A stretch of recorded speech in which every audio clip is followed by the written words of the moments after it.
আজ আমরা এমন একটি বিষয় নিয়ে কথা বলবো যা হয়তো অনেকেই আগে এভাবে ভাবেননি। আমরা একটি সূত্র ধরে এগোব যা মক্কা এবং হিব্রু বাইবেলের মধ্যে একটি বেশ অবাক করার মতো সংযোগের কথা বলে। আচ্ছা, চলুন একটু গভীরে যাওয়া যাক।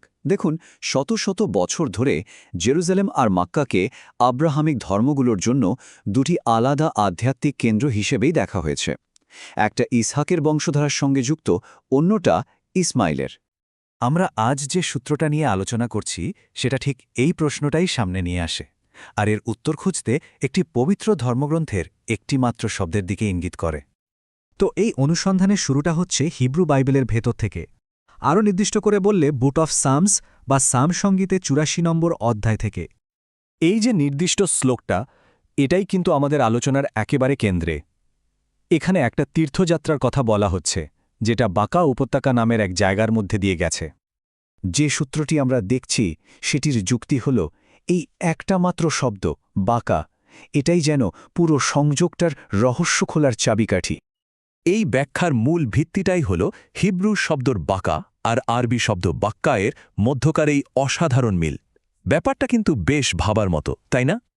শুধু নামেই মিল তা কিন্তু নয়, যুক্তিটা আরও এগিয়েছে যখন শাম সঙ্গীতের ওই উপত্যকার বর্ণনার সাথে মক্কার ভৌগোলিক বৈশিষ্ট্যগুলো মেলানো হয়। যেমন একটি শুষ্ক উপত্যকা, সেখানে ঝর্ণার উপস্থিতি যা জমজম কূপকে মনে করিয়ে দেয়, আর একটি তীর্থস্থান যা নিঃসন্দেহে কাবাকেই বোঝায়।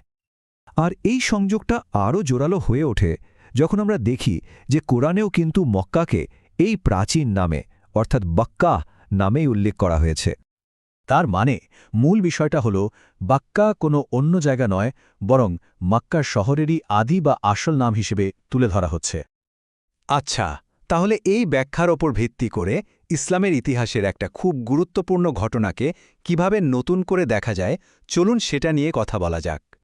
এই সূত্র অনুযায়ী সময়রেখাটা কিন্তু বেশ ইন্টারেস্টিং। বলা হচ্ছে কাবা তৈরি হয়েছে জেরুজালেমের টেম্পলেরও হাজার হাজার বছর আগে। তাই যখন কিবলা পরিবর্তন হয়, সেটাকে একটা নতুন দিকে ফেরা হিসেবে না দেখে বরং মূল উপাসনা গৃহে ফিরে আসা হিসেবেই ব্যাখ্যা করা হচ্ছে।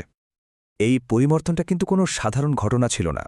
একেবারে নামাজের মাঝখানে ঐশ্বরিক আদেশ পেয়ে জেরুজালেম থেকে মক্কার দিকে পুরোপুরি ১৮০ ডিগ্রি ঘুরে দাঁড়ানো, এটা ছিল সত্যিই এক নাটকীয় মুহূর্ত। এবার আসা যাক কাবার নিজের ইতিহাসে, মানে এর উৎপত্তি থেকে শুরু করে এর পুনরুদ্ধারের গল্পে। একটা সময় ছিল যখন কাবা তার একেশ্বরবাদী মূল থেকে অনেক দূরে সরে গিয়েছিল। একসময় সেখানে ৩৬০টা মূর্তি স্থাপন করা হয়েছিল এবং এটি মূর্তি পূজার কেন্দ্রে পরিণত হয়েছিল। নবুয়ত পাওয়ারও আগের একটি ঘটনা এখানে তুলে ধরা হয়। একটা বিবাদ থেকে প্রায় যুদ্ধ লাগার মতো পরিস্থিতি তৈরি হয়েছিল, আর ঠিক তখনই তিনি এমন একটা অসাধারণ সমাধান দিলেন যা শুধু সংঘাতি থামায়নি, বরং সবাইকে সন্তুষ্টও করেছিল। এটা তার প্রজ্ঞা আর ঐক্য স্থাপনের ক্ষমতার একটা উদাহরণ হিসেবে দেখা হয়। এবং এই গল্পের চূড়ান্ত মুহূর্তটা আসে মক্কা বিজয়ের সময়। তখন কাবা থেকে সব মূর্তি সরিয়ে ফেলা হয় এবং এটিকে তার মূল আব্রাহামিক পরিচয় অর্থাৎ একেশ্বরবাদের কেন্দ্রে ফিরিয়ে আনা হয়। আর বিজয়ের পরে একটা অসাধারণ ঘটনা ঘটে, এক ভবিষ্যৎবাণী সত্যি হয়। কাবার চাবি কিন্তু কেড়ে নেওয়া হয়নি, বরং সেই একই পরিবারের হাতেই ফিরিয়ে দেওয়া হয়েছিল। এটা ছিল সম্মান আর পুনর্মিলনের একটা দারুণ প্রতীক। সবশেষে এই পুরো বিশ্লেষণটা আমাদের একটা গভীর প্রশ্নের সামনে দাঁড় করিয়ে দেয়। প্রাচীন ধর্মগ্রন্থগুলোকে যখন আমরা নতুন চোখে দেখি বা ভিন্নভাবে ব্যাখ্যা করি, তখন আমাদের সাঝা ইতিহাসের ধারণাটাও কি বদলে যেতে পারে?